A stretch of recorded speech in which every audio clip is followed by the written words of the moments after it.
이른바 노란봉투법을 둘러싼 무제한 토론, 필리버스터가 7월 임시국회 종료로 자동 종결되면서 8월 국회로 공이 넘어가게 됐습니다.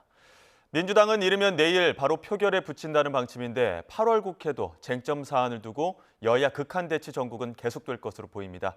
국회 취재기자 연결합니다. 박정현 기자. 네, 국회입니다. 네, 밤사이 노란봉투법에 대한 필리버스터는 끝났죠? 네, 어젯밤 자정을 기점으로 7월 임시국회가 끝나며 지난 1일부터 시작된 무제한 토론 2박 3일 만에 막을 내렸습니다.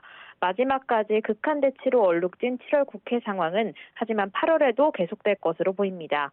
민주당은 당장 내일 8월 임시국회 시작과 동시에 노란봉투법을 단독 표결에 붙인다는 방침입니다. 이에 대해 국민의힘 최수진 수석대변인은 오늘 논평을 통해 거대 야당의 행태는 다수의 횡포일 뿐 민주주의가 아니라며 민주당을 향해 잃어버린 이성을 되찾으라고 비판했습니다. 국민의힘은 노란봉투법을 포함해 앞서 7월 국회에서 통과된 방송사법과 전국민 25만 원 지원법 모두 다시 한번 대통령의 제2요구를 건의한다는 계획인데요. 8월 국회 역시 표결과 부결을 반복하는 쳇바퀴 정쟁은 이어질 것으로 보입니다. 여기에 민주당은 세 번째 최상병 특검법을 발의하겠다며 공세를 이어가고 있습니다. 민주당은 더 강력한 특검법 발의를 예고하면서도 한편으로는 국민의힘 한동훈 대표가 전당대회 당시 제안한 제3자 추천 방식의 특검법을 파고들며 압박 수위를 높이고 있습니다.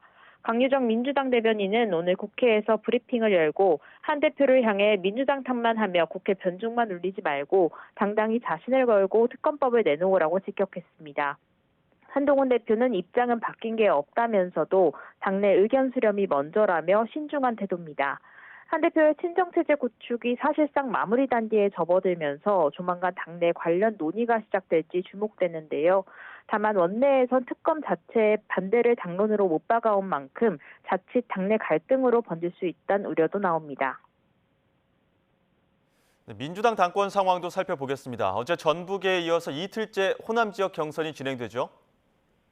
네, 광주 합동연설회가 진행 중인데 곧 지역 경선 결과도 발표될 것으로 보입니다.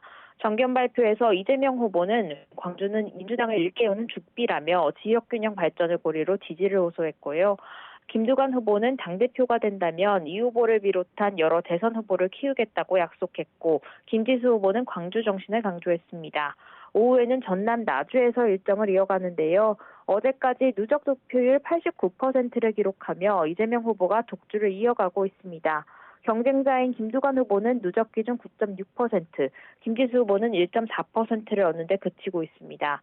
민주당 전체 권리당원 20%를 웃도는 광주 전남 지역이니만큼 이번 호남에서도 이변 없이 대승을 거둘 거란 관측이 우세합니다. 반면 최고위원 선거는 후보 간 순위 경쟁이 치열합니다. 어제 경선에서 명심을 얻고 김민석 후보가 처음으로 정봉주 후보를 따돌리고 누적 득표율 1위로 올라섰습니다.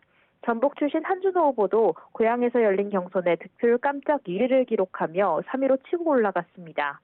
다만 전북 당대표 선거 참여율은 20%에 그치는 등 어차피 대표는 이재명, 어대명 기류 속 흥행에는 참패했다는 지적도 나옵니다. 지금까지 국회에서 전해드렸습니다.